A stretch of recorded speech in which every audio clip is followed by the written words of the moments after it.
지난 주일부터 누가복음을 배우고 있습니다.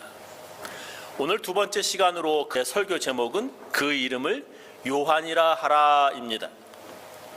오늘 함께 읽은 누가복음 1장 5절부터 25절에는 세례 요한의 탄생 이야기가 기록되어 있습니다. 다른 복음서에는 없어요. 근데 오직 누가복음서에만 나오는 세례 요한의 탄생 이야기입니다. 누가복음의 세례 요한의 아버지 사가랴는 제사장이었습니다. 나이가 많은 그에게 천사 가브리엘이 나타나서 너의 아내 엘리사벳이 아들을 낳게 될 것이라 이렇게 알려줍니다. 그 이름을 요한이라 하라라고는 말을 듣습니다. 다른 복음서에 없는 세례 요한 탄생에 대한 이야기입니다. 성경에 예수님 생애를 기록한 4개 복음서 마태, 마가, 누가, 요한이 있습니다. 4개 복음서 모두 세례 요한에 대해서 기록을 하고 있습니다.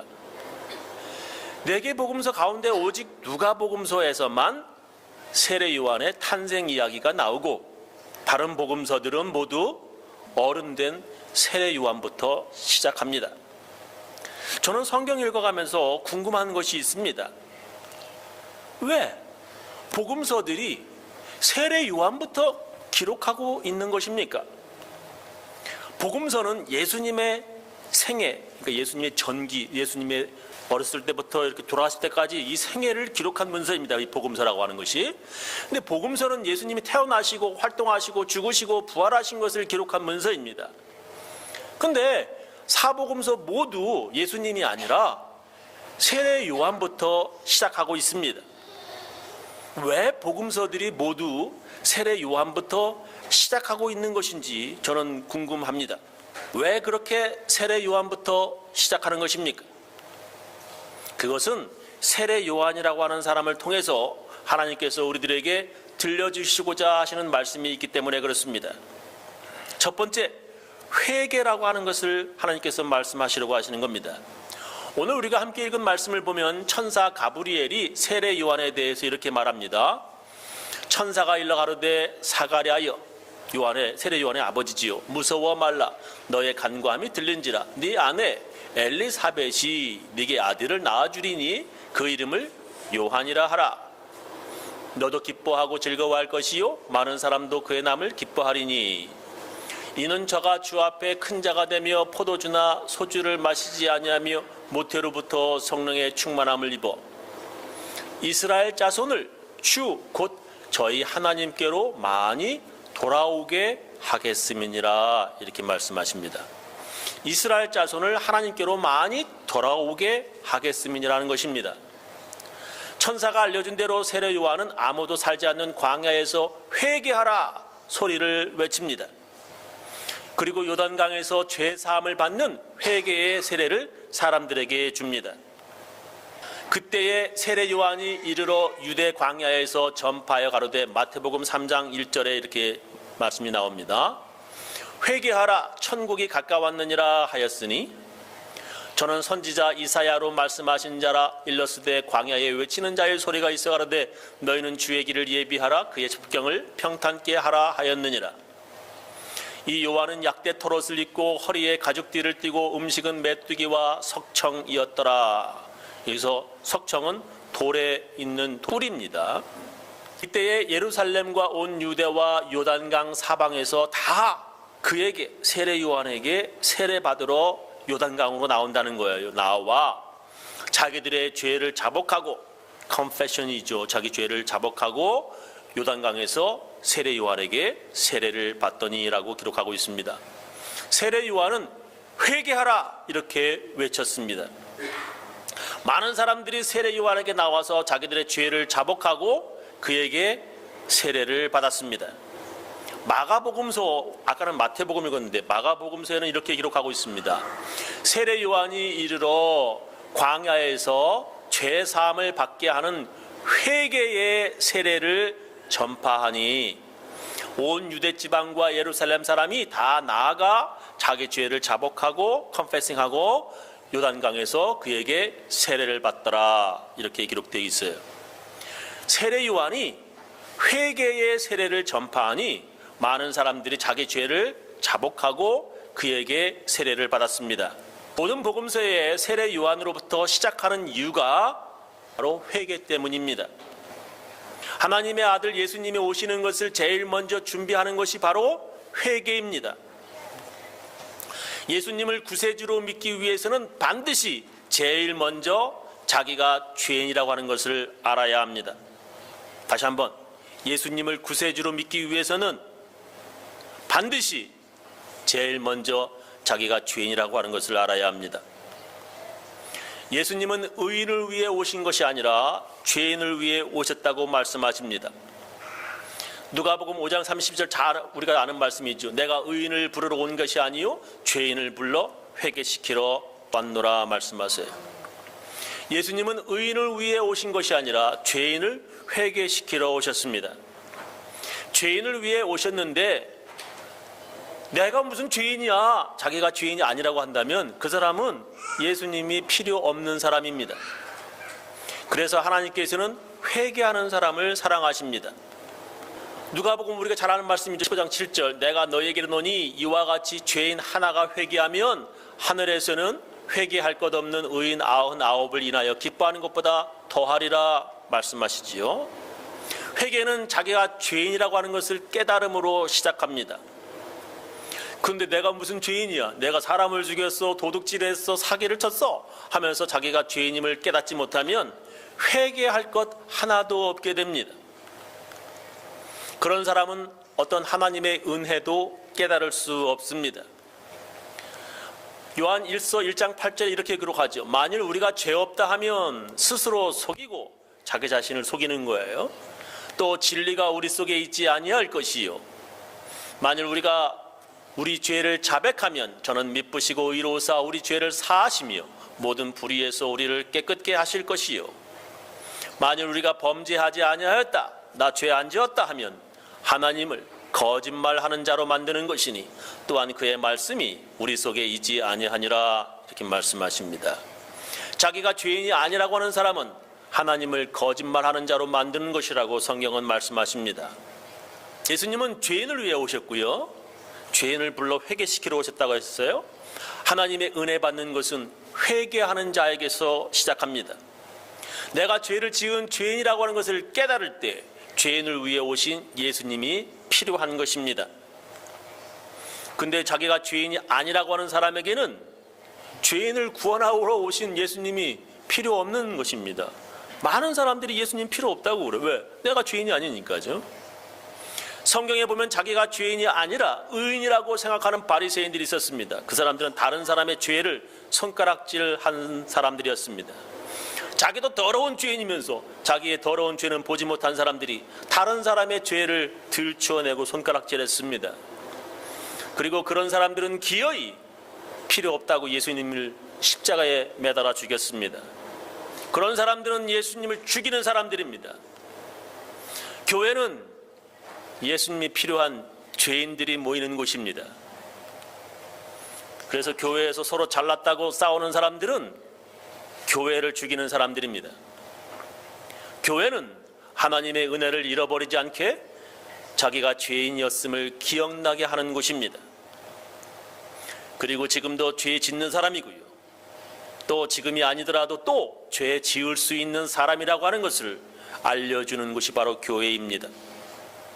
교회에서 목사가 제일 거북한 교인의 얼굴은 시험 든 교인의 얼굴입니다. 그런 사람을 은혜를 잃어버린 사람이라고 부릅니다. 그런 사람들은 은혜의 강물에서 튀어나와가지고 점점 메말라가는 물고기 같습니다. 목사는 그런 사람들 얼굴 보기가 참 거북해요. 은혜는 자기가 어떤 사람인지 잊어버린 사람에게서 은혜는 떠납니다. 자기가 죄인임을 잊은 교만은 하나님의 은혜에서 멀어져 갑니다. 예수님은 죄인을 구원하러 오셨고요, 세례 요한은 그런 예수님을 맞이하도록 미리 사람들을 회개로 준비시키는 사람이었습니다. 두 번째, 왜 이렇게 세례 요한이 이렇게 중요한 거야? 우리는 예수님을 배우려고 성경책 읽는데 다 세례 요한부터 시작해. 누가복음은 세례 요한 아기 때부터 시작해. 왜? 첫 번째는 회개고요, 두 번째는 증거이기 때문에 그렇습니다. 세례 요한은 그 당시에 예수님보다 더 유명한 사람이었습니다. 어느 정도로 그가 세례 요한이 유명했냐면 사람들이 그를 이분이 혹시 그리스도신가 생각할 정도로 세례 요한이 아주 유명했습니다. 누가복음 3장 15절에 보면 백성들이 바라고 기다림으로 모든 사람들이 요한을, 세례 요한이죠, 혹 그리스도신가 심중에 의논하니라고 하는 말이 나옵니다. 이 정도로 세례 요한이 유명했습니다. 예수님보다 세례 요한이 먼저 사람들에게 알려졌어요. 세례 요한을 따르는 제자들이 많았습니다. 그들은 예수님과 예수님 제자들보다 먼저 사람들에게 세례를 주었습니다. 많은 사람들이 그에게 세례를 받고자 요단강으로 나왔습니다. 세례 요한에게 세례받은 사람들이 많았음에 대해서 사도행전에 이렇게 기록되어 있습니다. 사도행전 18장 24절 이하 보면 알렉산드리아에서 난 아볼로라 하는 유대인이 에베소에 이르니 이 사람은 학문이 많고 성경에 능한 자라. 그가 일찍 주의 도를 배워 열심으로 예수에 관한 것을 자세히 말하며 가르치나 요한의 세례만 알따름이라. 이 아볼로라고 하는 사람이 아주 유명한 학식이 많은 사람이었었는데 요한의 세례만 알 뿐이었다는 거예요. 또 사도행전 19장 1절 이하에 보면 아볼로가, 이 사람이 이제 아볼로가 고린도에 있을 때에 바울이 윗지방으로 다녀 에베소에 와서 어떤 제자들을 만나 가로되 너희가 믿을 때에 성령을 받았냐? 가로되 아니라 우리는 성령이 있음도 듣지 못하였노라. 바울이 가로되 그러면 너희가 무슨 세례를 받았냐? 대답하되 요한의 세례로라. 바울이 가로되 요한이 회개의 세례를 베풀며 백성에게 말하되 내 뒤에 오시는 이를 믿으라 하였으니 이는 곧 예수라 하거늘 저희가 듣고 주 예수의 이름으로 세례를 받으니. 이 사람들은 세례를 2번 받았어요. 처음엔 세례 요한의 이름을 받고 두 번째는 예수님의 이름으로 세례를 받았습니다. 바울이 그들에게 안수하며 성령이 그들에게 임하심으로 방언도 하고 예언도 하니 모두 12사람쯤 되니라 라고 하는 말씀이 있습니다. 이렇게 세례 요한의 세례만 아는 사람들, 그러니까 세례 요한이 그렇게 유명했다는 거예요. 즉 그에게서 세례 받은 사람들이 많았습니다. 요한에게서 세례 받은 사람들은 성령이 무엇인지 들어보지도 못했다고 합니다. 그들이 주 예수의 이름으로 다시 세례를 받고 성령이 임하시어 방언도 하고 예언도 하게 되었습니다. 이렇게 그 당시에 세례 요한에게서 세례받은 사람들이 많았고 또한 복음서에는 예수님께서도 세례 요한에게 세례를 받으셨다라고 기록합니다. 어떤 신학자들은 이것을 예수님이 세례 요한의 제자였다라고 주장하기도 하고요. 제자가 아니었더라도 아마 세례 요한에게서 예수님이 많은 가르침과 영향을 받았을 거라 이렇게 신학자들은 주장합니다. 세례 요한이 세례를 처음 만들었습니다.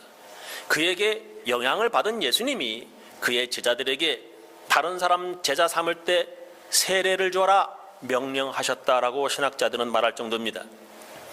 그러나 성경은 세례 요한의 세례는 회개케 하는 세례이며, 다시 말하면 예수님을 맞이할 준비하는 세례이며, 예수님의 이름으로 받는 세례는 성령 세례라 이렇게 말씀하십니다. 세례 요한도 이미 전에 그런 이야기를 하였습니다. 마가복음 1장 6절 요한은 약대털을 입고 허리에 가죽띠를 띠고 메뚜기와 석청을 먹더라. 그가 전파에 가로되 나보다 능력 많은 신이가 내 뒤에 오시나니 나는 굽혀 그의 신들매를 풀기도 감당치 못하겠노라. 나는 너희에게 물로 세례를 주었거니와 그는 성령으로 너희에게 세례를 주시리라 이렇게 말했습니다. 세례 요한은 자기는 물로 세례를 주지만 예수님은 성령으로 세례 주실 것이라 말하였습니다. 지금도 이스라엘에 예수님께서 세례 요한에게 세례 받으신 곳, 그것이 관광지로 남아 있습니다. 이스라엘과 요르단 사이에 흐르는 요단강에 가스르 엘 야후두라고 하는 곳이 있습니다. 여기서 예수님이 세례 받으셨다고 하는 그런 곳입니다. 지도를 보면은 여기가 이제 요르단이고요. 여기가 이스라엘인데 요 사이, 여기가 이제 요단강인데 여기가 바로 가스루 엘 야후드라고 하는 바로 예수님이 세례받은 곳이라 그렇게 신학자들은 얘기합니다. 그래서 사람들이 지금도 와가지고 여기서 세례를 받아요. 그래서 이쪽은 이스라엘 지역이고요. 저쪽은 요르단 지역입니다. 그래서 물 좀 보세요. 물이 저렇게 흙탕물입니다. 근데 저렇게 사람들이 가가지고 세례받고, 그렇게 요단강이 그렇게 넓지 않아요. 크게 한번 뛰면은 날아갈 수 있을 정도로 강폭이 좁고요. 물도 이렇게 좀 지저분합니다. 요단강 물이 흙탕물인데도 많은 사람들이 와서 지금도 세례를 받고 있습니다. 요단강 동쪽 요르단 쪽에서도 관광객들을 불러 모으기 위해서 아까 보셨죠? 그렇게 관광지를 만들었지만 이스라엘 쪽에 성경에 관련된 관광지가 더 많아서 늘 사람들이 붐빈다고 합니다. 죄가 없으신 하나님의 아들 예수님은 세례 요한의 회개의 세례를 받을 필요가 없으셨습니다. 그럼에도 불구하고 예수님께서 그에게 세례를 받으신 이유는 세례 요한의 그 일이 하나님의 일임을 예수님께서 증거하시는 것입니다. 세례 요한이 사람들을 회개케 하여 하나님의 아들 예수님을 받아들일 준비를 시키는 그 일이 하나님의 계획이라 하는 것을 증거하시기 위해서 예수님은 그에게서 세례를 받으셨습니다. 그래서 예수님께서 이렇게 말씀하십니다. 마태복음 3장 13절 이하 보면 이때에 예수께서 갈릴리로서 요단강에 이르러 요한에게 세례를 받으려 하신대 요한이 말려 가로되 내가 당신에게 세례를 받아야 할 터인데 당신이 내게로 오시나이까? 예수께서 대답하여 가라사대 이제 허락하라. 우리가 이와 같이 하여 모든 의를 이루는 것이 합당하니라 하신대 이에 요한이 허락하는지라. 예수께서 세례를 받으시고 곧 물에서 올라오실새 하늘이 열리고 하나님의 성령이 비둘기같이 내려 자기 위에 임하심을 보시더니 하늘로서 소리가 있어 말씀하시되 이는 내 사랑하는 아들이요 내 기뻐하는 자라 하시니라. 성경에 기록하고 있습니다. 우리가 세례 요한과 예수님이 이와 같이 하여 모든 의를 이루는 것이 합당하니라 예수님께서 말씀하셨어요. 우리가 즉 예수님과 요한이 하나님의 계획을 이루는 것이 옳다라고 하는 것입니다.